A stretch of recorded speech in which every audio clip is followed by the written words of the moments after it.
All right, everyone, welcome back to the Crypto and Coffee podcast. Right, and in today's episode, we have a very insightful topic for the founders and co-founders out there. The people that right now want to, really, let's say, look at what they're doing in the startup and really want to know if they should be pivoting or should they stay on course in their startup. Right, so with that being said, just to start, I think like the best thing to really say right now is that the only time you really should pivot is when you really see something that's really trending that is gonna really like break an industry, right? So just to give like a good example of this is just how AI has been incorporated into the modern society as of right now. So you can't really look around and see like that, no startup is not using AI. Am I right, Cordell? Definitely. I mean, well, I would say there's more to it than that. I mean, it's just one thing to say that there's something really trendy happening and that you're able to capture it, right? I mean, you don't want to abandon a good business model just because you see the new shiny thing right in front of you. So, I mean, normally if you're going to do a pivot, and I think the most important thing to start with is just by saying pivoting doesn't mean you failed, right? I mean, we could look at so many different businesses out there that exist in the way they exist today because they pivoted from something else. And this is the classic example, right? I want to start with this because it's a good story. Human beings love stories. So why don't we start with a little bit of a story? I think we've all heard of Wrigley's chewing gum. We've all heard that. But what most people won't know, and I do have to say that one of the reasons why I know this is because my father would nonstop throw stories like this at me growing up. And when you're growing up, you don't want to listen to your parents. You're like, yeah, dad, whatever, leave me alone. No one's interested in this, but somehow you manage to remember it and then say the same stories 30 years later, which just proves you turn into one of your parents no matter how hard you try not to.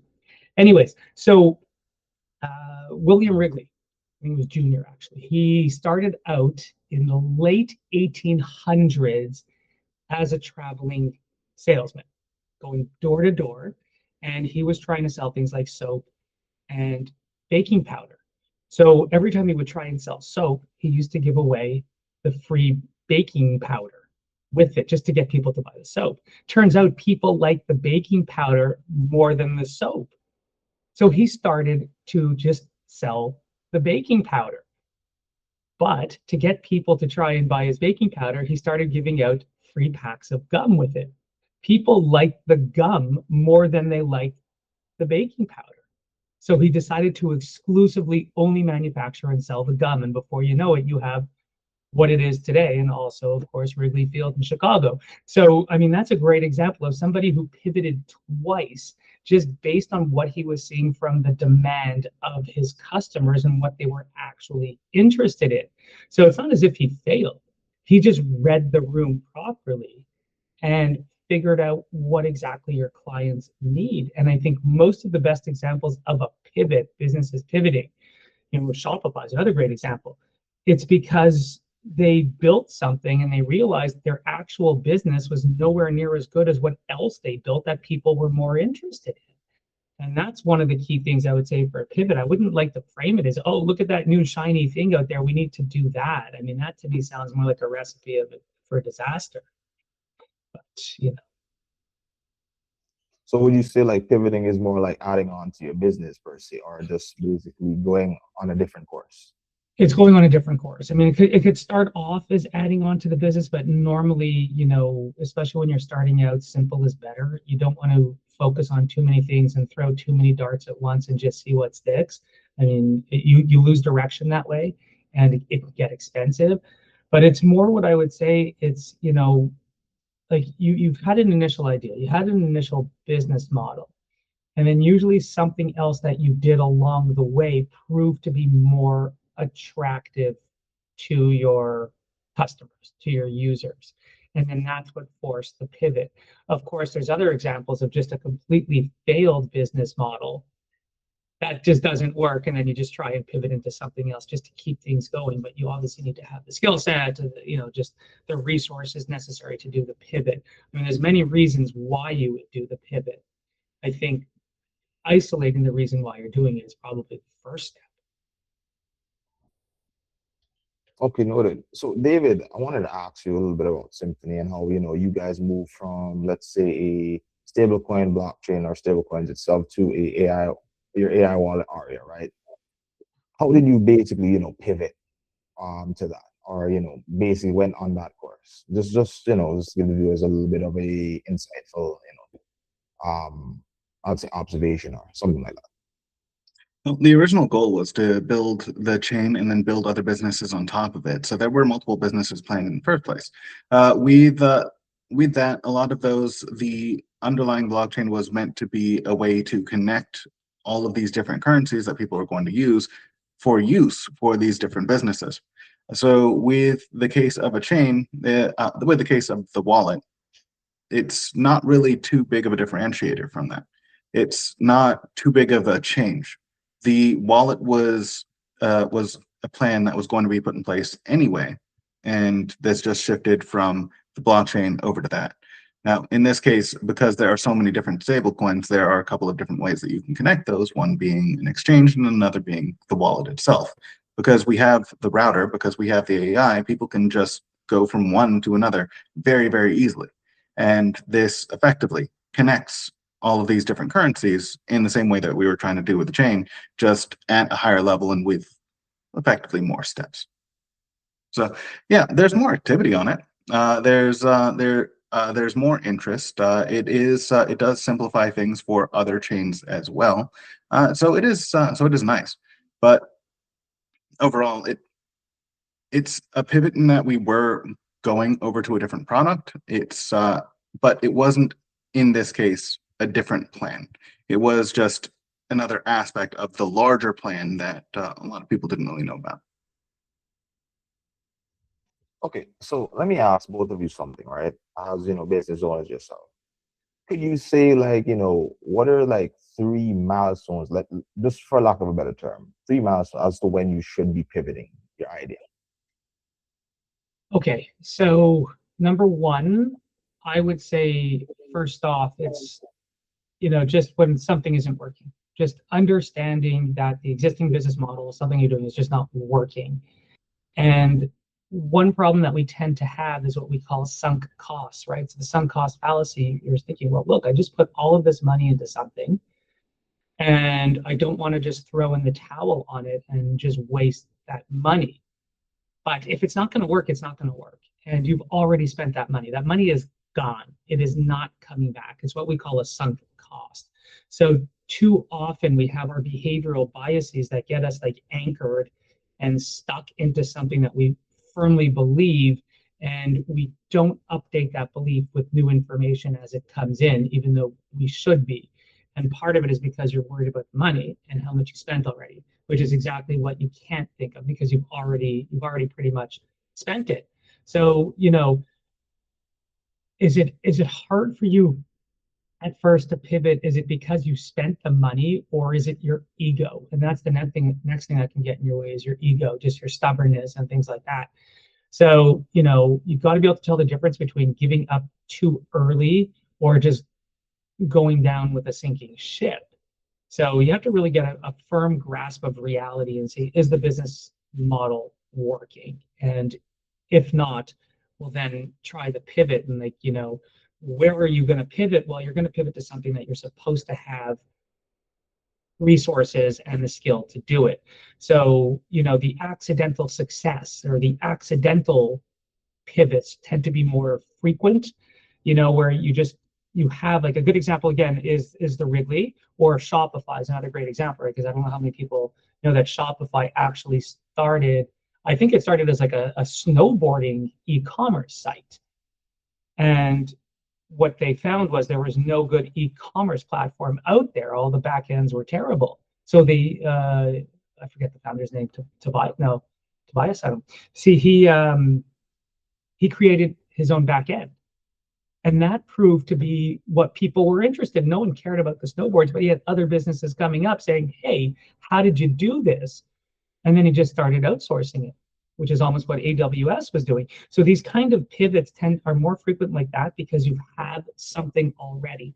So if you're the founder and you have these other kind of infrastructure or these other products that you've built into your offering, I mean, the first test is to really speak to your customers and users and see what they really like. I mean, if you're going to pivot, you've got to look for the signs, right? I mean, you have to start looking for the signs of things not working. Let's start with that. Look for the signs of things not working. Do you have 10,000 signups, but 5 users a day? You know, just signs like that, which was almost the kind of thing that I saw with my first business, right? Is like we were getting lots of hits and interest, but no one was signing up to trend profits when we first came out. And, you know, just came to realize, okay, you know, that kind of a business, it's all marketing. It's a hungry monster, that marketing. You have to constantly feed it.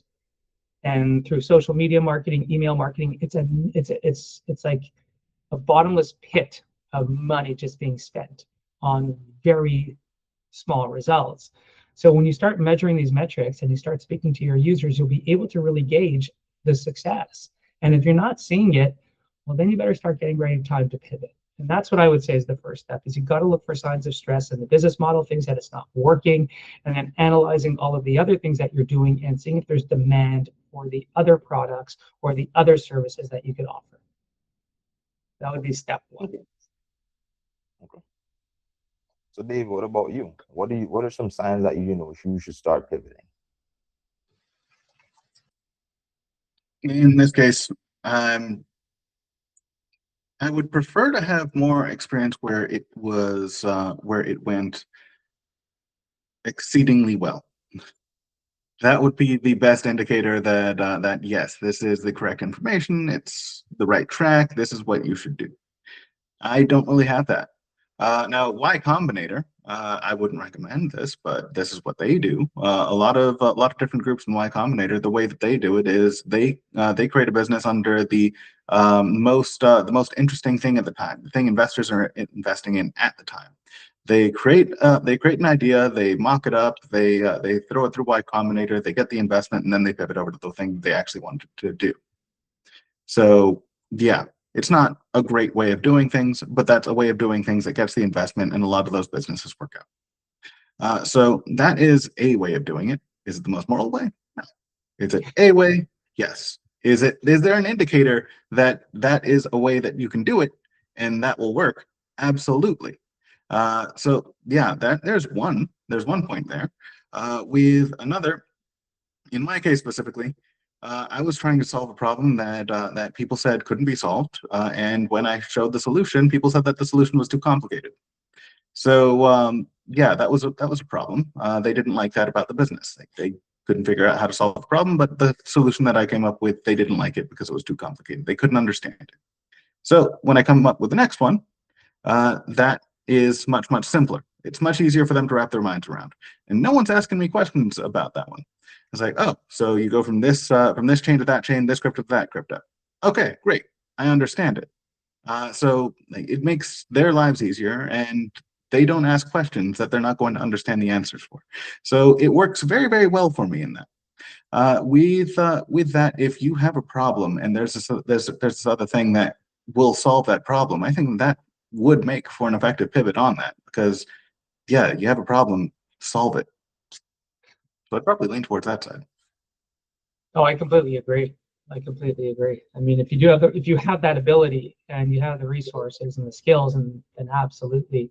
But there's so many examples of when that doesn't happen, right? When you know you don't have the skills, right? Or maybe you do, you don't know it yet. Maybe you have to buy it, acquire it, hire it, whatever. But I mean, that would be the ideal situation. But you know, that's not always available to everyone, right? I mean, if you could look at other examples, you know, some of the other ones that I'm well aware of. I mean, Nintendo just started off as like a Japanese playing card company, like, you know, starting in the early 1900s. And, you know, that market crashed. Like people just stopped playing cards, people stopped going to the card parlors. And they tried a number of different things. You know, they tried a taxi service. I think they tried a hotel chain. They tried an instant rice thing. I mean, this is an amazing story that Nintendo won before they realized with all the electronics coming up, what did they know?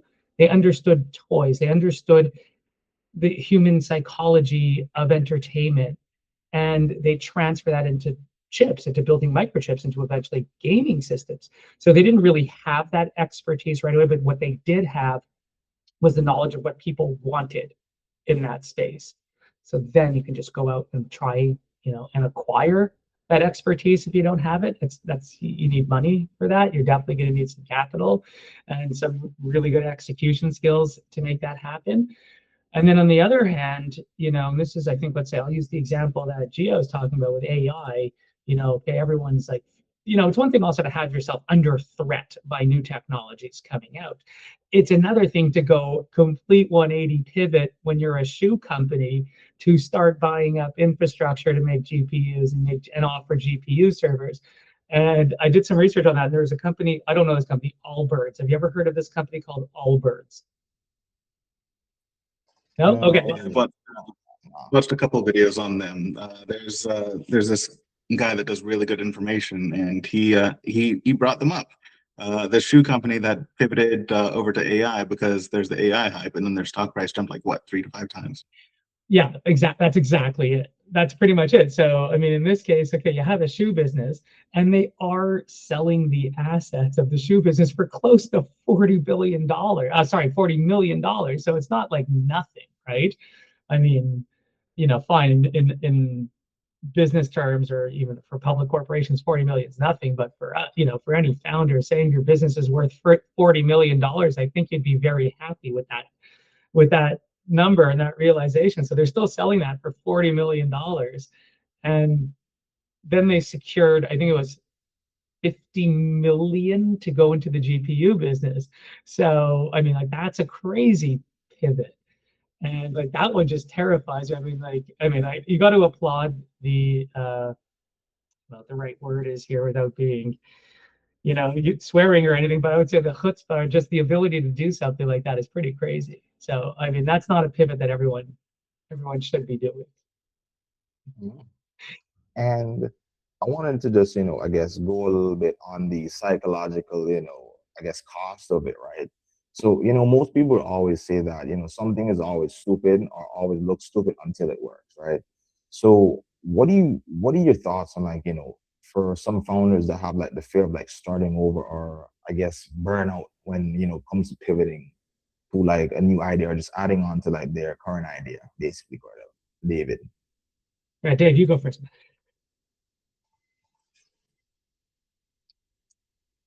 I suppose that really depends, because you can, if someone can execute really well on the addition to their idea, absolutely go for it. If that's what's needed, do it. But if in a lot of cases, that's generally ill-advised, and this will come up in various accelerators and incubators that you join, and they all talk about this sort of thing. With that, if you expand into too many things at once, then that's going to be an issue. A lot of people have a lot of ideas and they want to run on all of them all at the same time. A lot of people think that engineering can be done instantly, especially now that AI has come out, and they think, oh yeah, so you can just build this in a day, right? And like, neither of those things are true. You have to be able to prioritize. You have to be able to pick this, then that, then this other thing after those two. If you try to do everything all at once, even just in your day-to-day, if you need to do the laundry, vacuum the house, clean the windows, and cook your food all at the same time, you're not going to be able to do any of them. You do one, then the next, then the next. I related this to one guy in an analogy. If you're dating 3 women, you have 2 eyes and they look in the same direction. Which one are you looking at first? You have to pick. Like, it very literally is. You have to pick something. Now, a lot of CEOs will say, "Oh, I'm going to look at them all. I want to look at all of them.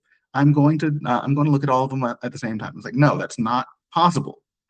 It's literally not possible. So you have to be able to prioritize. Now, if you have enough money, if you're like Elon Musk, like a lot of people were asking, how does Elon Musk do all these things? He has money.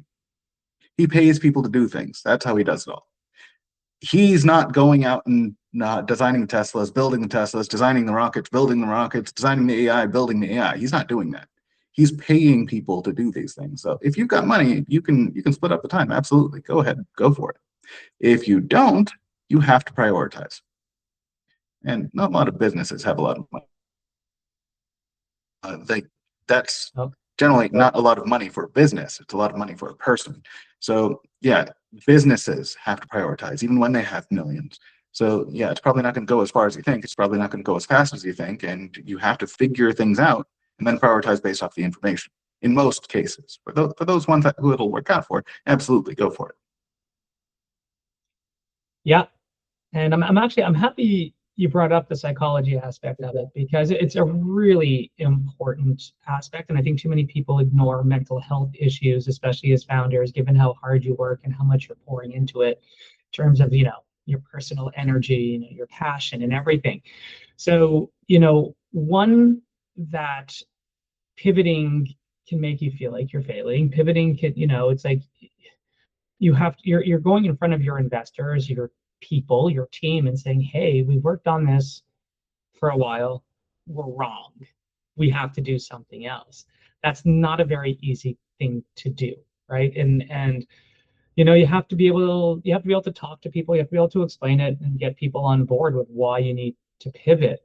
And very often that when you're starting something and it's not going well, it's going to take a toll on you, right? It really going to take a toll. And if it starts affecting your personal life, that's not a good sign at all. And that probably is a sign you need to make a change. And that would be a sign that maybe the pivot is absolutely necessary if it's actually affecting you personally. So, I mean, that's one thing to think of, is that it will hit you psychologically when what you're building isn't going well, and it's time to pivot.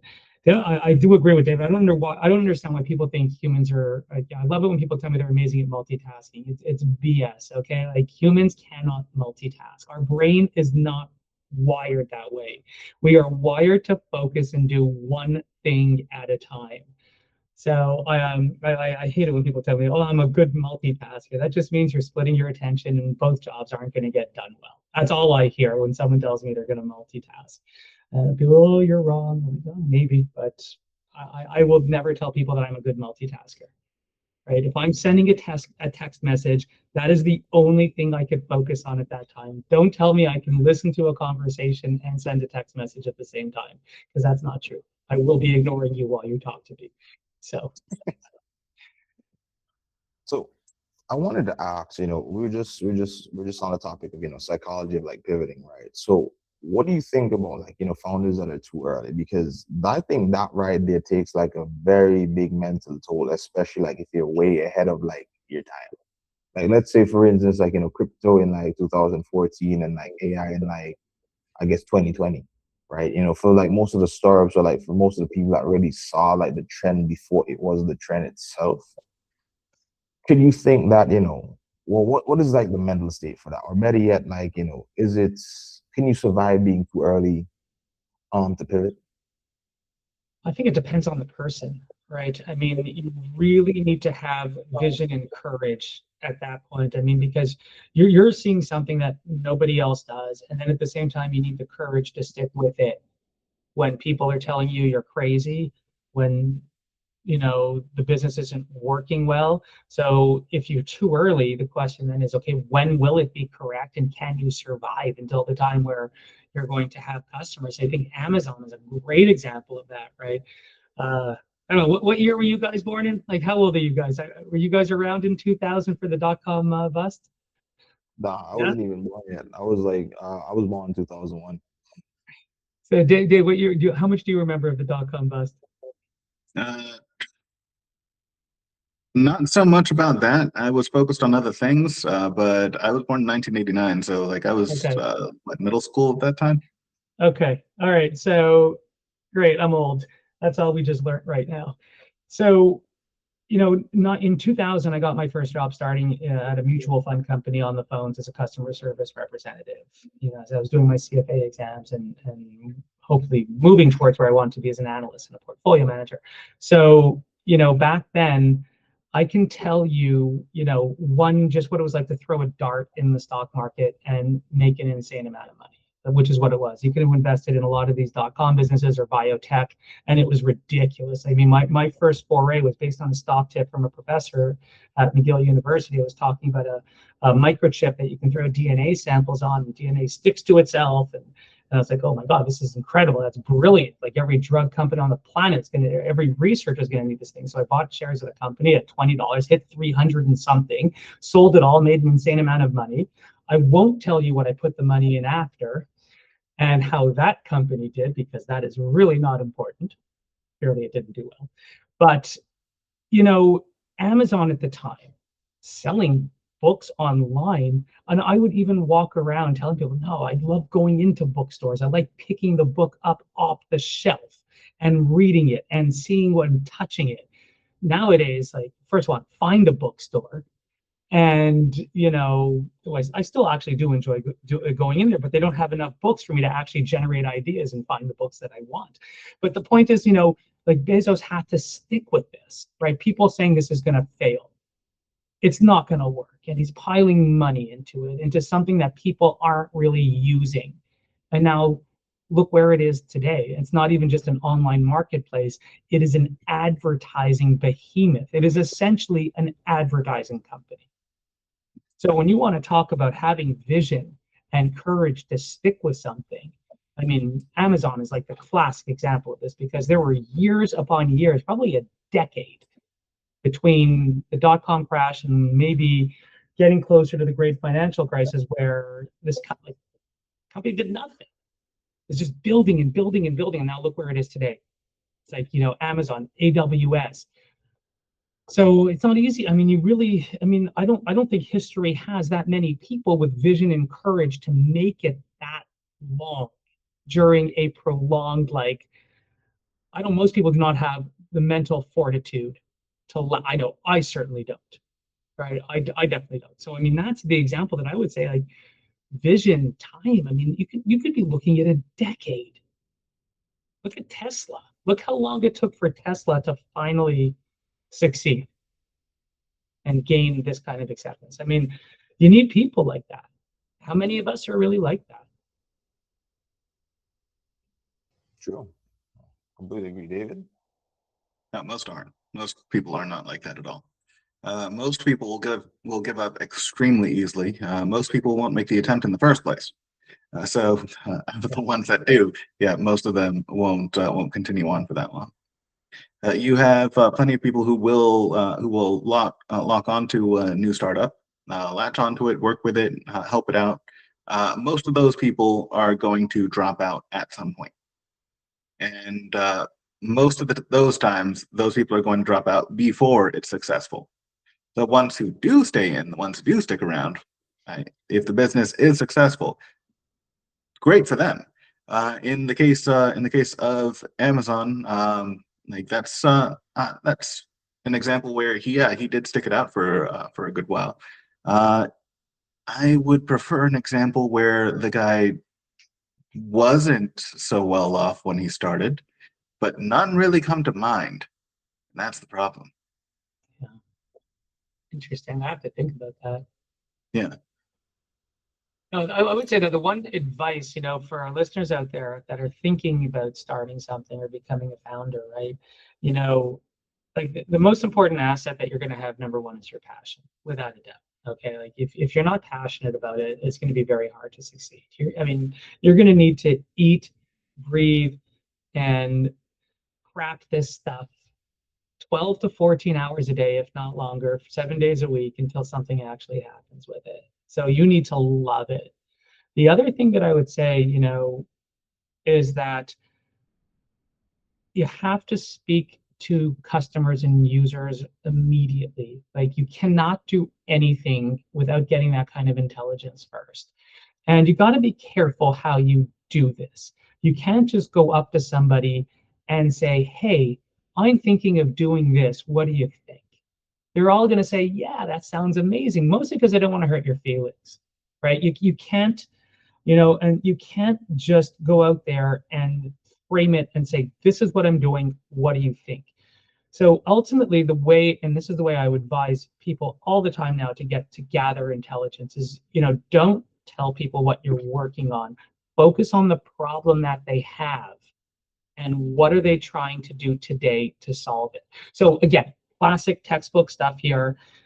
You're building something, it's supposed to be a solution to a problem. That's simple. That's the textbook stuff. And your first job is to really ask people how they're dealing with that problem today, and get the answers and see what they're doing, because this is the information that's going to help shape your business, shape your product, and shape how you're going to interact with your customers. So you only get information. What, how are you trying to solve the problem today? How much money are you spending on it? What are the positives? What are the negative things about what you're doing today to try and solve this problem? That's the way you want to frame it. You don't want to tell people what you're working on, because they're just going to tell you what you want to hear, and that is not going to help you. And then you're going to end up making bad decisions. So speak to your users, but don't tell them what you're working on. Focus on the problem and what solutions they are doing today for that problem and how they feel about it. That would be my main advice for any founder right now. Talk to your customers first, but don't tell them what you're working on. That's great advice. And I just had like a thought, Cordell, as you were saying, like, talk to your founders.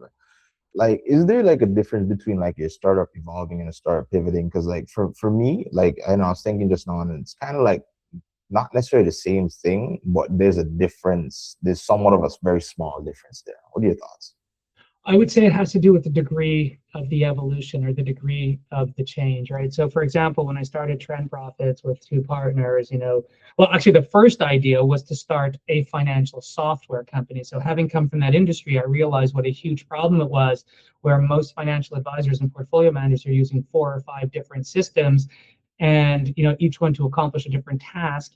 But ultimately what financial advisors and portfolio managers needed, was a system that would free up time, that would do a lot more of the analytical work, or help them essentially free up time so they can spend more time speaking to their clients and doing business development.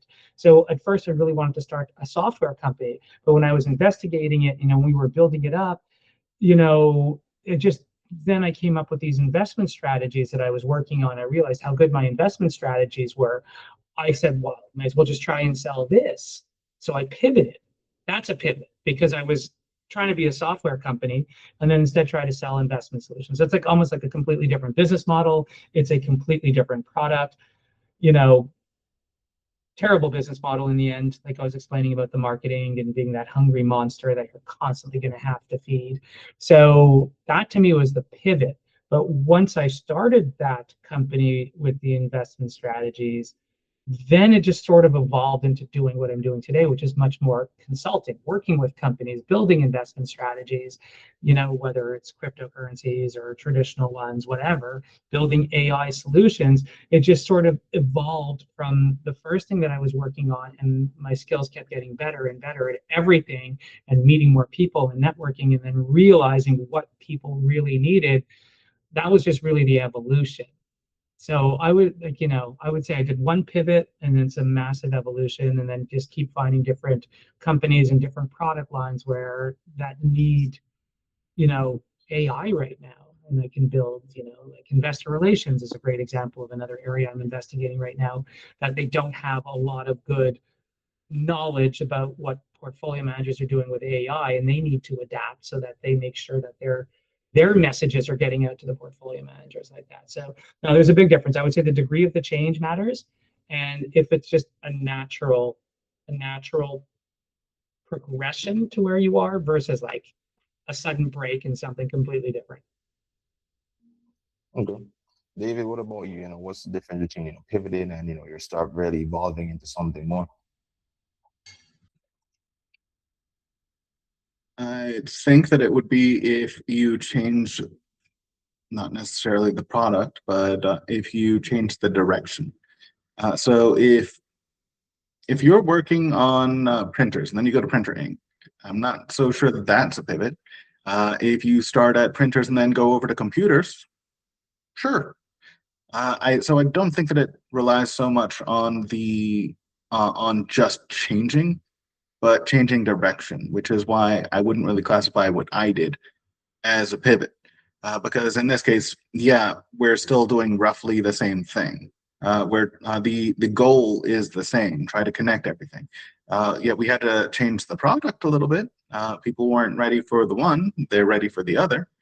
So yeah, we had to change that a little bit. But overall, it's the same rough direction. We had roughly the same plans.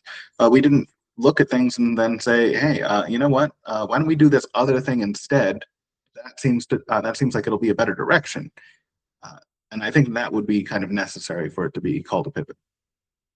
Yeah, I think another way to look at it, it's evolution. Like think of it this way: you're under constant assault as a business, right? You've got competitive pressures and you've got technological changes. You could have financial issues, but you're under constant assault that's forcing you to adapt to the circumstances. The degree of that threat and the assault and the degree of your response to it is really what I think is going to dictate a pivot versus just a gradual evolution. So, I mean, and think of it, it just sounds like normal natural selection, right? It sounds like normal evolution to me. There were always two competing theories for evolution. You had Darwin's theory, which was called phyletic gradualism, which things just gradually change over time as environmental pressures change and build. And then you had punctuated equilibrium, where things are mostly stable. And then all of a sudden, a massive shock comes, like an asteroid hitting the planet. And then it forces major adaptation right away. And I think that's actually a really good analogy for business as well, because that's, you're either going to have the constant minor stresses that come that are going to force you to react and move with them, or you're going to have one massive shock that's going to force you to react right away. And that will most likely result in a pivot. So, I mean, we could look at, let's say, the price of oil going up by 40, 50% in a month. That's a kind of massive shock that could pose an existential threat to a business. How are you going to react? Especially if you can't find new resources and new ways to adapt to it, probably going to have to pivot. Whereas if it's just a minor thing, I've got to change suppliers, or I've got a new competitor coming in, making it tougher for me. How do I adapt? That's going to just cause evolution. And yeah, you know what? 20 years of evolution could bring you somewhere completely different from where you started. And I think the Wrigley's is a good example of that one. Mhm. And I wanted to bring back, like, go back to like the psychological side of, pivoting, right? Because, one of the things, like I was just thinking about just now, is that, some people or some, founders necessarily would pivot not because they need it, but just out of fear. And like that fear could come from certain things like, their growth being slowed, they're seeing that, other people are raising money in like their industry. It could be stuff like, social media hype, or maybe even like, the idea is just being too discouraged, or it's not working out for them, right? And I think because of it, sometimes, the anxiousness would create like, fake urgency, right? So is there anything that you would say to like any founders out there like that, David? I think I'm going to have to think about this one a little bit. Cordell, could you Okay. go first? Yeah, sure. I mean, it's first of all, I think it's a very personal question. I think that everyone is going to react a little bit differently. And I think it'd be kind of wrong to generalize here and say that everybody should be thinking like this. I mean, we're all wired differently. And I think how we respond to the stress is really what matters. So, I mean, like, again, it comes down to your passion, your conviction, and everything like that. But, because I'm guilty of this, you can't be emotional. You cannot constantly like see on LinkedIn or something, somebody else just raised 50 million. And then you feel, the pressure or a failure, because like this is why I would constantly tell people like, I should be a chief product officer, chief technology officer, but please don't make me the CEO, right? Please don't make me the CEO, because like you really need someone who's calm, cold, like, a cold, iron kind of thing. If you're going to be very emotional, very reactive, just to everything that you see in social media, which most of the time is misrepresented anyway, I mean, you're probably going to go insane. Okay. And it's not going to be what's best for your business. You really need to find a way to be just level-headed at all times. Don't be emotional and think things through. But at the same time, know when it's time to make the change, when it's time to pivot and things like that. I mean, keeping logs of your milestones, your KPIs, I hate the corporate jargon so much, but keeping logs of this and really assessing where you are in relation to those KPIs is important. And at the same time, keeping an eye on your competitors and where are they in relation to it. If you see that you're being outcompeted and you're not going to make it, well, then yeah, it's time to start really thinking about the pivot. But you've got to be objective. You can't be emotional, and that is one of my biggest weaknesses. Is that I'm too emotional. Okay, David, your thoughts? Well, I probably wouldn't want to be a CEO, but for a different reason. Yeah, we could sell anything. So when it comes to that, yeah, you don't want to jump into it emotionally. You don't want to jump into it with yeah, sure, you want a sense of urgency, but you want to think it out. You want to plan it out. Yeah, that all makes sense. That's all absolutely accurate.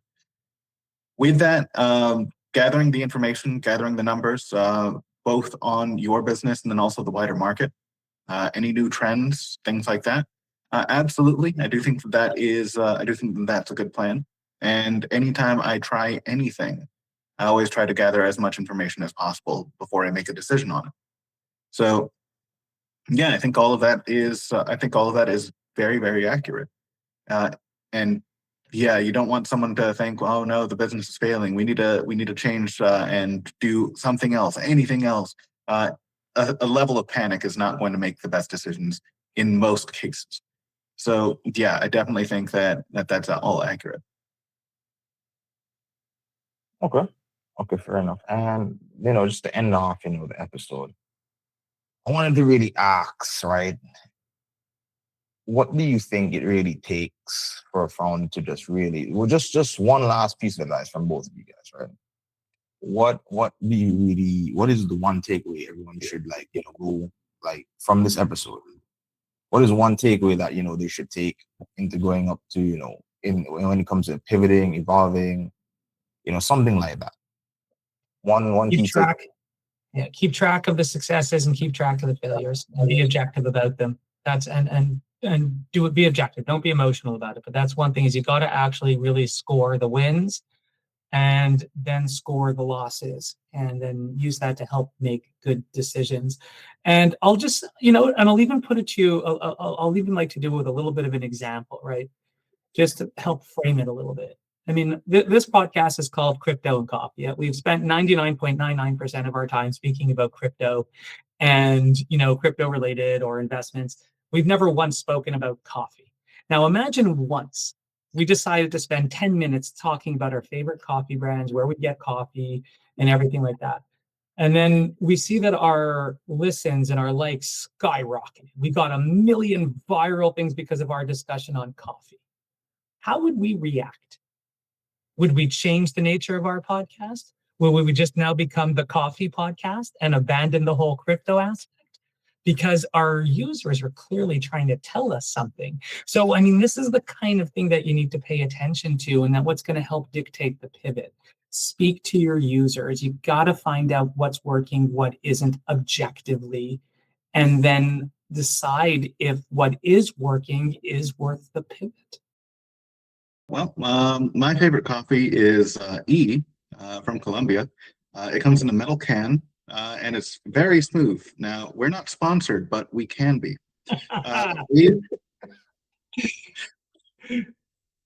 With that, yeah, I would think go with. Now, I'm a great investor. I am absolutely a great investor by all metrics. Every year that I was in the market, I outdid the market. I outdid the average guy. I outdid basically every fund. Well, not every fund, but like I outdid the S&P essentially. Those groupings. I'm not remembering the terms for it. Now, with that, if I'm a good investor, but investing in myself didn't do well, one thing that I could think of when looking back is on those points where things changed, would I have cut my investment if this was a company in the market? Would I have changed over to something else? And in a lot of cases, I would. If I'm backing a company and other companies are getting funding, other companies are getting customers, other companies are getting ahead, yeah, I would cut the investment and I would put it elsewhere. And if that company changed, if that company that I had previously invested in had changed and had started gaining success in another way that I also like the story for, then I would throw my money back in on it. So I would look at it as an investment and try to make decisions that way. And that could possibly help. That's very good advice. It's very good advice.